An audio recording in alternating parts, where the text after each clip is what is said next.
Hello mga kababayan, magandang araw. Kasama niyo po ngayon si Ka Eric sa isa na namang episode ng ating video analysis at video talakayan. Sa puntong ito, magbibigay po tayo ng karagdagang pagpapaliwanag at karugtong na analysis hinggil po dito sa trap impeachment o yung tinatawag na tanim impeachment na style na ginawa po ng grupo ni Ginoong Marcos, ng kanyang asawa na si Lisa Araneta at ng pinsan nito na si Romualdez. Una sa lahat ay hindi lamang ang pusong Pinoy na siya namang pong malapit na party list na ginagamit nila Marcos sa mga operations nila sa loob ng Kongreso, hindi lamang po ang party list na ito ang natumayo bilang sponsor sa loob ng House of Representatives dito sa mahinang klase, subalit alam naman natin po na isang pagkukunwari o tanim impeachment operations nila Marcos. Hindi lamang po itong pusong Pinoy na party list ang ginagamit nila ngayon, nila Marcos at Romualdez, para magserbing aktor sa ginagawa nilang manipulation sa impeachment process para mapigilan at madiskaril itong tunay na impeachment complaint na ihahain kay Marcos in the next few days from now sa ating pagkakaalam, with solid evidence na tatamaan talaga siya para madiskaril ito, masabutahi ito, at hindi magkaroon ng take-off ang tunay at totoong impeachment complaint. Inunahan na nila Marcos, nila Lisa Araneta at nila Martin Romualdez ng special operations. So ang pusong Pinoy party list na itinuturo na malapit kay Ramon Ang, na tycoon or oligarch tycoon na barkada din ni Marcos, na siyang nagde-develop ngayon ng Ninoy Aquino International Airport diyan sa ating paliparang Panghimpapawid, no? Ang kanyang paboritong anak ay nasa pusong Pinoy at ang mga Garcia na kaalyado ni Marcos sa Bataan, no? At ginagamit din nila Romualdez. Itong complainant na si Attorney De Jesus ay itinuro din ni Congressman Igay Erese. Si Congressman Igay Erese, isa po ito sa mga tumatayo na kritiko na may punto at mayroong paninindigan upang banggain ang mga maniobra ng kasindikatuhan nila Marcos at Romualdez sa loob po ng mga budget process na dumaan at kanyang ibinubulgar ang kalokohan na ginawa nila Marcos at Romualdez, nila Saldico, hinggil sa pagkatay at ginawang estafa o panloloko at sindikato ang mga budget mula 2023 at 2024. Ayon kay Congressman Igay Erese, mga kababayan, itong si Attorney De Jesus ay abogado ni Lisa Araneta Marcos, na asawa ni Bongbong Marcos, sa kanilang isinampang disbarment complaint o pagpapatanggal ng lisensya sa pagkaabogado laban kay Attorney Glenn Chong noong 2024. So around 15 months ago lang, itong si Attorney De Jesus ay tagapagtanggol at operator pala ito ni Lisa Araneta, na asawa ni Bongbong Marcos Jr. So ano ito? Dramahan at gimikan? Kaya nga talagang panluloko ang layunin nitong kunwa-kunwarian at gimmick na impeachment complaint laban kay Marcos, sapagkat tinatawag ito na impeach me or tanim impeachment. Na ang layunin, sinabi ko sa isang video natin, ay tatlo. Mag-diskaril upang magkaroon ng epekto na hindi makausad ang tunay at may sapat na batayang ebidensya at seryosong pagpapa-impeach kay Marcos na hindi na makausad sakaling ito ay maisampa o ma-file sa House of Representatives sapagkat may nauna ng nakalinya. At ito nga ang mismo sila Marcos at Lisa Araneta at Romualdez, sila Tambaloslos, ang nagmaniobra. Pangalawa, ang layunin nito ay magsabotahe so that either mapipilitan po na mag-antay o kaya makipag-usap dito sa abogado ni Lisa ang mga magsasampa ng complaint dahil nauna siya doon sa linya ng kalendaryo sa pagkakaroon ng schedule of hearing o kung mayroon mang referral. At pangatlo, mag-create ng kalituhan, ng confusion among the people na akala natin ay may nagsampa ng kaso na magpapa-impeach kay Marcos Jr., yun pala sila din, Marcos at Lisa at Tambaloslos ang may kagagawan. So itong si Atty. De Jesus, ibinulgar kahapon ni Congressman Igay Erese, napakawala ni Marcos at ni Lisa, sapagkat siya mismo, itong abogadong ito, ay naging tagapagtanggol, naging operator ni Lisa Araneta laban kay Atty. Glenn Chong upang magsampa ng reklamo of disbarment o pagpapatanggal ng lisensya sa pagkaabogado. So tatlo kaagad na bagay ang makikita mo dito sa motibo. Number one, malamang ito ay binayaran. Pag sinabing hire, ang services mo, ikaw ay may professional fee. So magkano ang binayad dito kay Atty. De Jesus upang magsampa-sampahan ng kunwa-kunwari ang impeachment complaint laban kay Bongbong Marcos Jr. para lamang mapigilan at magsabotahe sa totoong isasampang impeachment complaint laban kay Ginoong Marcos.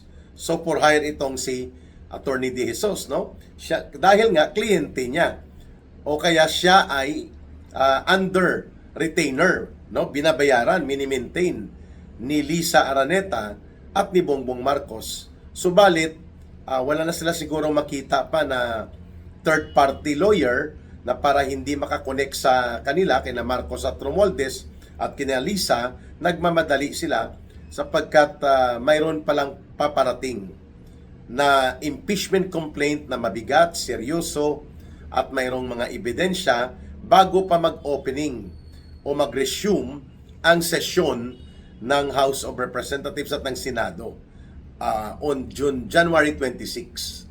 So, for hire, most likely itong si Atty. De Jesus. Pangalawa mga kababayan, ito po ay pinagplanuhan na anuman ang magiging hakbang ng political opposition group, lalo na po ang mga naka-align sa Duterte political camp, ay mayroong panangga na taktika. So itong ginawa ni Atty. De Jesus, hindi lamang ito for hire, for professional fee, no? Parang political mercenary operation na binabayaran ka para magsabotahe ka sa laro ng politika laban sa kalaban ng iyong kliyente o nang nag-hire sa iyo. Kundi ang layunin nito mismo ay magkaroon ng standby na panangga na sakaling may pumasok at papasok pa lang na impeachment complaint na mabigat, may sapat na batayang ebidensya, maayos ang pagkakagawa at mabigat ang mga complaints at pwedeng maghambalos kay Marcos, mayroon na kaagad na sasalag upang hindi matuloy kasi unahan mo na sa pila. Kaya ito po ay naka-standby plan na itong ginawa ni Atty. De Jesus, na tauhan pala ito or nasa retainer ni Lisa Araneta at nila Bongbong Marcos mismo at nila Martin Romualdez. Sa grupo nila ito as per expose na inilabas kahapon ni Congressman Igay Erese ng Caloocan. Ang pangatlo, kung bakit sumulpot itong si Atty. De Jesus bigla at may bit-bit ng complaint, no? 11 pages lang yata, wala pang mga kumpletong attachment at sa form pa lang o sa forma pa lang, sabi ni Congressman Erese at iba pang mga matitinong congressman na nakakuha nitong kopya, wala itong laman na katotohanan na mabigat na magdidiin kay Marcos, kundi parang ginawa lang talaga para maunahan yung lane na yan. Kaya hindi lamang ito for hire operation, including itong abogado na si Atty. De Jesus, hindi lamang po ito naka-standby plan para salagin at pigilan ang totoong impeachment complaint na isasampa laban kay Marcos, kundi ito rin po ay pagpapakita kung paano gamitin ni Marcos mismo o i-weaponize ang mga institutional processes at mismo ang ating batas. Kasi nakalagay po sa ruling ng Korte Suprema sa kanyang interpretasyon doon sa mekanismo ng impeachment complaint, mahina man o kulang sa tingin ng House of Representatives ang impeachment complaint na isinampa, kailangan pa rin itong bigyan ng tinatawag na procedural due process. I-entertain mo ito at bibigyan mo siya ng proseso hanggang madesisyonan nyo kung ito ay ibabasura nyo o ipapaakyat into full Senate trial sa buong impeachment mechanism. Pero hindi mo pwede outright i-dismiss. So kaya pag naunahan mo na, hindi gagamitin mo ngayon ang parang first come, first serve basis. 1-year ban rule na hindi ka pwede magsampa panibagong impeachment hanggang natatapos at na-dismiss o naaktuhan ang isa pang impeachment na nauna doon sa pila ng mga referrals na itatalakay sa Kongreso. So exactly, yan ay taktika ng weaponization of the process and the law itself. Ginagamit mo as a weapon, hindi para sa katarungan, hindi para sa mabuting layunin, kundi ginagamit mo para sa personal na interest mo na hindi ka mananagot sa mga pagkakaroon mo ng abuso sa poder at kapangyarihan na magkakaroon ng epekto sa pagkakatanggal mo sa pagiging presidente. So gagamitin mo ngayon ang batas, gagamitin mo ang proseso ng tinatawag na impeachment, gagamitin mo pati itong technical na component na hindi ka pwede basta-basta magsampa ng panibagong complaint kung may nakasalang pa for the impeachment of a certain impeachable official and for this matter sa kay Marcos Jr. Kaya nagagamit niya bilang bakuna o bilang pagkakaroon ng effective technical barrier. So ang taktika na yan ay tinatawag na weaponization of the law and institutional processes. Ginagamit mo na instrumento sa pansariling interes mo. Ang prosesong dapat sana ay para sa pagbibigay ng hustisya at katarungan. Yan ang ginawa ni Atty. De Jesus. 3. Ito ay for hire, bayaran na operation. Walang pinagkaiba sa political mercenary operations na ginagawa nila Hontiveros, nila Dilima, at nila Trillanes. Yun, ang kaibahan lang, makapal ang muka ng nag-operate na ito sapagkat abogado ka pala ni Lisa Araneta at ni Marcos mismo naglalaro ka sa sirkulo nila. Ikaw ang ikaw ang abogado na pinapagsampahan mo ng kasong disbarment ang kalaban ni Lisa Araneta at ni Bongbong Marcos at nila Romualdez na si Attorney Glenn Chong, and yet gagamitin mo ngayon ang koneksyon mo nito para ikaw din ang magiging balakid upang hindi maituloy ang totoo at seryosong impeachment complaint laban kay Marcos Jr. at kaya inunahan mo. Kaya ang tawag dyan, for hire operations. Ang pangalawa, ito ay isang standby mode attack ni Marcos or counter attack na anytime i-switch niya lang kapag may natunugan na silang papasok na naman na impeachment complaint o unahan na naman nila. Yan po ang ginagawa nila ngayon through dito sa bata-bata o tauhan ni Lisa Araneta na si Atty. De Jesus. At ang pangatlo, ito ay pagpapakita ng total disregard on the sensible and the real purpose of the law on impeachment. No? Hindi ito parang pinaglaruan lang ni Marcos dahil hindi naman talaga seryoso ito na impeachment complaint, kundi ginamit lang para weapon to sabotage. No? Gamitin ito para ang first come first serve basis at yung 1-year bar rule on so-called impeachment complaints ay magagamit ni Marcos laban sa kanyang mga kalaban sa politika, at samantalang siya naman ay mananatiling hindi mananagot at hindi aabutin ng kamay ng batas dahil naiikutan niya ang batas. Iniikutan niya ang batas, binubutasan niya ang batas, at binabaliktad niya ang intent ng batas. Yan po ang ibig sabihin ng weaponization of the law. At yan exactly ang ipinakita nitong tinatawag na bogus o kunwari ang impeachment style na gimmick ni Marcos at ng kanyang asawa at ng pinsan niya, si Lisa Araneta at si Martin Romualdez respectively. Ayan. So malinaw na natatakot at nababahala ng lubusan si Marcos kung bakit natatakot siya sapagkat mabigat at may katotohanan po ang impeachment complaint na ihahambalo sa kanya nitong ating mga nalalaman ngayon na sources that will include ang kanyang paggamit ng poder upang salaulain at gawing balahura at tarantaduhin nila ni Martin Romualdez ang budget process upang ito ay magsilbing sindikato at makapangurakot sila. So there are solid evidence of culpable violation of the Constitution and abuse of authority and betrayal of public trust.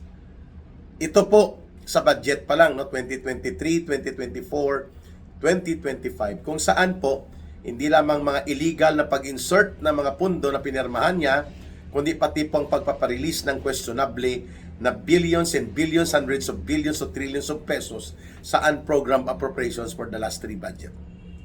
So, graft and corrupt practices, culpable violation of the Constitution, and betrayal of public trust. Kompleto recados. Kaya inunahan na niya ni Marcos Jr. Ito pa, ang ginawa nila ni Ralph Recto na illegal at kriminal na pagkuha sa PhilHealth at inilipat sa unprogrammed appropriations upang papunduhan ang mga ghost projects kuno na mga flood control, yun pala ay naibulsa na at na-cash advance na. 60 billion pesos mula sa PhilHealth. At mayroon pa sa Philippine Deposit Insurance Corporation. At itong sa PhilHealth, decided case ng Korte Suprema. So, yan, mga included yan dapat na isasampa sa kanya. Ang pagpapakidnap niya kay Pangulong Duterte, na even ang kanyang ambassador na nakaposte sa United Kingdom, si dating Foreign Affairs Secretary Teddy Boy Locsin, ay nagsasabi na dinukot at pinadukot si Pangulong Duterte. At there are minutes in the proceedings of the investigation conducted by Senator Amy Marcos na involved nga si Marcos at mga tauhan niya sa isang planado na pagpapadukot kay Pangulong Duterte, tantamount to the surrender of our sovereignty to a bogus entity na kung ang pag-uusapan po ay ang katayuan nitong International Criminal Court sa Pilipinas. Sapagkat since 2019, March, hindi na po tayo sakop ng ICC. So bakit ka nakipagkanulo at nakipagtaksilan upang gamitin ang ICC sa iyong planong ipadukot pala ang former president? And of course, mabigat din po itong pag-amin at pagbubunyag ni Senator Amy Marcos laban kay Bongbong Marcos Jr. Magkapatid sila mismo. They grew up together. Mula nang maliliit sila, kilalang kilala siya ni Senator Amy Marcos bilang kapatid niya, ang kanyang drug addiction. Yan, mabigat din po yan, sapagkat hindi pwede na manatili ang isang drug addict at patuloy na nag-aabuso sa illegal na droga sa anumang katungkulan sa public office sa loob ng gobyerno. Lalo na sa pagka-presidente.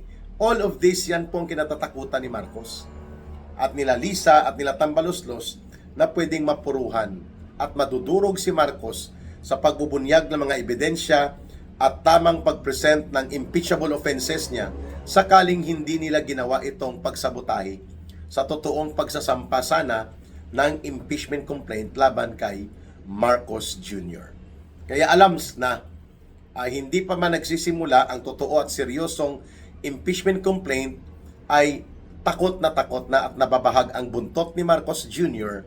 na harapin po ang mabigat na pananagutang kriminal at pagtataksil niya sa mamamayang Pilipino na pwede pong magdulot ng kanyang pagkaka-impeach at pagkakatanggal o kaya ang pagpuwersa sa kanya na mag-resign na lamang.